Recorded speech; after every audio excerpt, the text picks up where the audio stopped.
Shreya Agarwal. I'm from Calcutta. I'm pursuing BA LLB honors from Jindal Global Law School. Yeah, hi, I'm Devan Chattar. I'm also from Calcutta, and I'm also here pursuing BLLB from Jindal Global Law School. Hi, I'm Gauri Lachiramka. I'm from Delhi and I'm also pursuing BLLB honors. So when did you guys start preparing for the LSATs? I gave both the January as well as the June session of LSAT. So I started preparing about 20 days before the January session because I already had 6 months of preparation for CLAT. And for the June session, it was pretty much the same. I was slightly underprepared for the January one, so I gave myself enough time, which was about a month before the June exam, of on and off mock tests. So yeah, that helped me a lot. I didn't give the January attempt. I straight gave the June attempt. I was preparing for CLAT for a year, so I think basic of my preparation was done. So I prepared for about a month before the LSAT. Okay, great. So in your experience, when should one ideally start preparing for LSAT? I think that about 2 to 3 months of preparation is enough. That is, if you have enough preparation. For me, I had preparation for CLAT. Yeah. So I already had developed comprehending skills and all of that. So it was easier for me. But even if you're starting just with LSAT, if it's the only law entrance test that you're preparing for, I think 2 to 3 months should be enough time. Great. So I know most law aspirants do start preparing for CLAT and LSAT is in their initial goal. So for skills like speed reading and comprehension, I feel like because those skills are acquired not just a few weeks before an exam, those are inculcated over a long time. So people could start building on those as soon as they start preparing. And for LSAT, maybe a few months before the exam, they could start giving mock tests that are tuned to the LSAT India exam specifically, and that would help. I think I agree with both of them that if you have the basic skills like comprehensive reading and everything, you don't need more than 2-3 months to prepare it. But if you don't, I think you would need an extended period of time to sort of get acquainted with the paper. Okay, great. So what does your preparation schedule look like? Like throughout the day, what do you all do? How do you all prepare? So I would start with I would just give one mock test a day because I feel like doing more doesn't really help, and the quality is what matters. So I would just sit through one mock test, and obviously one of the most taxing experiences is sitting through a paper for 2.5 hours. So and after the exam, what matters most is not the exam, but how I choose to review my mistakes. So I would spend more time and more concentration after the exam than when I am actually writing the answers, giving the answers. Okay. Yes, I also think giving section tests is also very, very important because then you are sort of refining your skills for each test when before you start giving the mock test. So I also gave like very intensive preparation in the last 15 days. So I think that was nice idea. Okay, great. So since most of you all are like 12th graduates, right? So how did you manage your LSATs with boards? For me, the January exam, as I said, I was underprepared because I was also having to balance my boards. But for June, when I was totally free, I did take that time to ensure that there was no gap in my preparation. And as Gauri said, section tests, and because once I do realize my mistakes, I can start building on the areas that I'm weak. And yeah. See, I also my boards got over on March 31st. So after that, I had a lot of time to prepare for other exams. So there was no balancing required as per se. Okay, perfect. So how did you guys prepare for each section of the LSAT? Like how many sections are there? What are the topics? And how did you all prepare for it? So there are 4 sections. There is analytical reasoning, reading comprehension, and critical reasoning. And there are 2 sections of critical reasoning. Okay. So that makes 4 sections. So for me, I took sectional tests for all of those, and I think I took 1 section test per day for each of the sections. Okay. And I mean, it was pretty much just for analytical reasoning. It was doing a lot of sets of different kinds of questions, of syllogisms, of all types of questions that could possibly be there in the exam. For critical reasoning and reading comprehension, it was reading a lot of extensive passages. I practiced LSAT, USA, and GMAT to increase my tolerance, to read all kinds of passages and not get tired of it. Okay, makes sense. Yeah, so as she said, there's 4 sections, and for AR and critical reasoning, my aim when I was doing those sections was to ensure I'm acquainted with as many types of questions as there are, because that's where the most variety is encountered.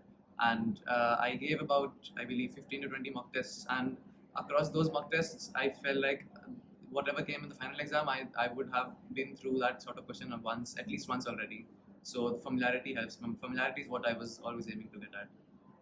Yeah, he's right, because for LSAT you don't need knowledge, you just need acquaintance with the questions. So LSAT USA questions are amazing because they're sort of on a higher level than LSAT India. Yeah. So once you're acquainted with them, it's easier to get through the LSAT India paper. And Super Prep, there's this test Super Prep of LSAT which helped me a lot and was very, very similar to the actual paper. What is Super Prep exactly? It's sort of a complimentary material given by LSAT. You can buy it, I think it's about 1100 online. I came for a Jindal campus visit, so they gave me it as sort of a gift, sort of a campus visit gift. So I got it for free. Okay. And it's a book, it's a pamphlet. It's like a test.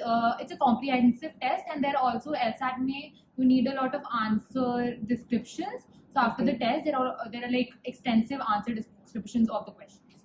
Okay, so answer descriptions of the questions are something that you get in this Super Prep booklet. Yeah. What, according to you guys, is the most important section in the paper? According to me, there are all sections hold or pretty much equal weightage, but I think practice is most required for AR because it's usually time consuming. It depends on how much you've practiced. If you've practiced enough, you can solve the AR question within time, but people usually miss out and have to leave questions because they don't have enough time, because you need to solve the set, you need to form the whole passage, and then you need to answer the questions. And apart from that, for CR and RC, like I said, it's just reading all kinds of extensive material. That's it. AR for me, what I did when I would take an exam, I would always have AR in between the sections because I feel like reading this CR and the other sections would eventually get tiresome. So AR would be sort of like a refresher because obviously there's puzzles and it's more Yeah. interesting also to say.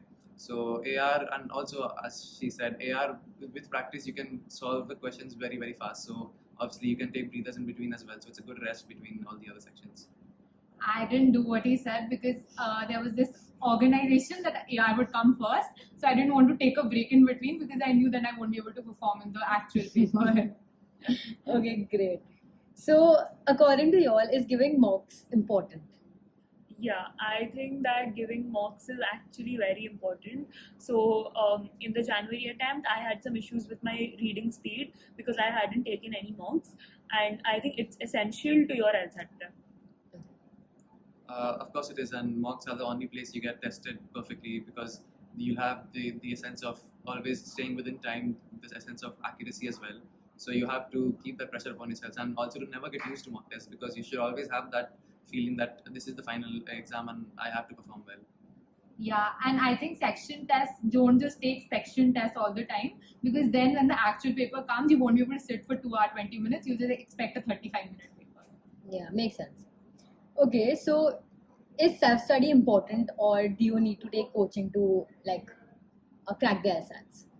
I think self-study should be sufficient, but coaching actually does help a lot because you know that you always have someone to fall back on. You can go to your mentor and you can always approach him for help. Like for me, I had Rajneesh sir, and he was always there. I could always approach him no matter when it was, and he would guide me. He would analyze all the sectional tests with me, and it was very helpful to have someone to approach and clear all your doubts with. Coaching does help a lot, but even with the best coach, me and Rhea were in the same class. I also could approach Mr. Rajneesh sir for my doubts. But even with the best mentor, it wouldn't be enough if you don't put in the time yourself because you won't have doubts unless you put in that work. And if you do have questions, of course, a mentor is always good to be there to help you out. Yeah, I totally agree with them. I went to coaching for CLAT. LSAT was not included, but if I wouldn't have prepared through the coaching for CLAT, I don't think I would have had the comprehensive skills to crack LSAT. Can you crack LSAT in 1 month? Yeah, I think that it is possible to crack LSAT in 1 month, but of course, you really need to be determined and hardworking. You need to put in a lot of time for your preparation. Also, like I mentioned before, if you've been studying for other law entrance tests, you already have the grasp over the reading and the comprehensive skills. But even other than that, it is still possible. It's going to be difficult, but it's possible. It's not impossible. I think a consistent routine over a month can help you comfortably get over the bar in the LSAT India exam. Because if you've charted out a routine for when to have your mock tests, when to review your answers and everything, then 1 month is it's the perfect amount of time. You can fulfill all your other responsibilities as well. Yeah, I think all of us did it in 1 month, so it's completely possible. But it just depends on your basic skills. If you're good at it, there's no issue. 1 month. Okay, so in your opinion, is taking a gap year for LSAT worth it when you can like crack it in say a 2 or 3 month time period? I took a gap year for CLAT, so I think taking a gap year for LSAT is absolutely not worth it.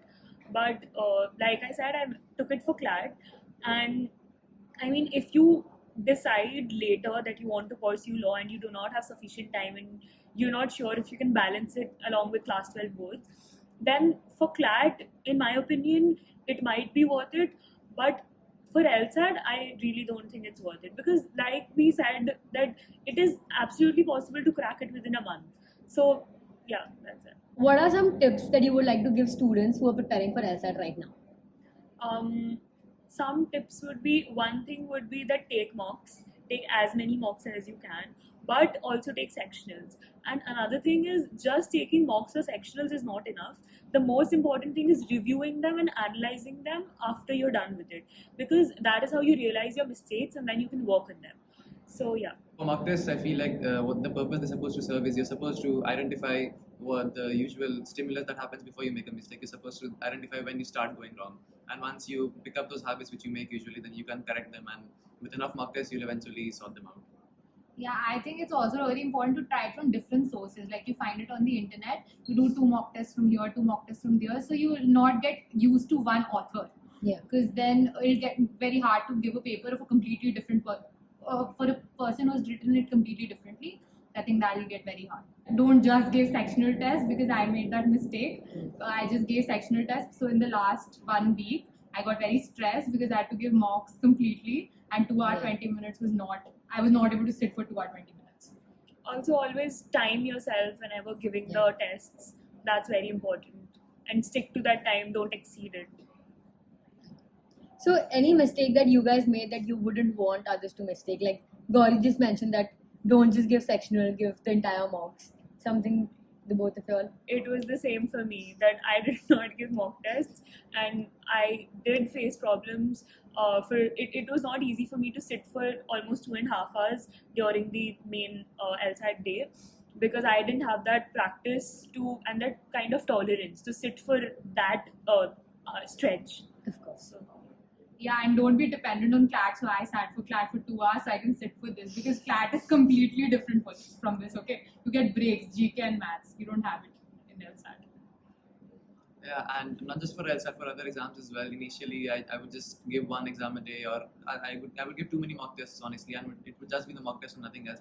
I thought I was done for the day, and that's where your performance starts to stagnate. Because if you do nothing but give a test, there is no scope of improvement. You have to find out where you're weak, and you have to build on that. And that's how your score keeps growing.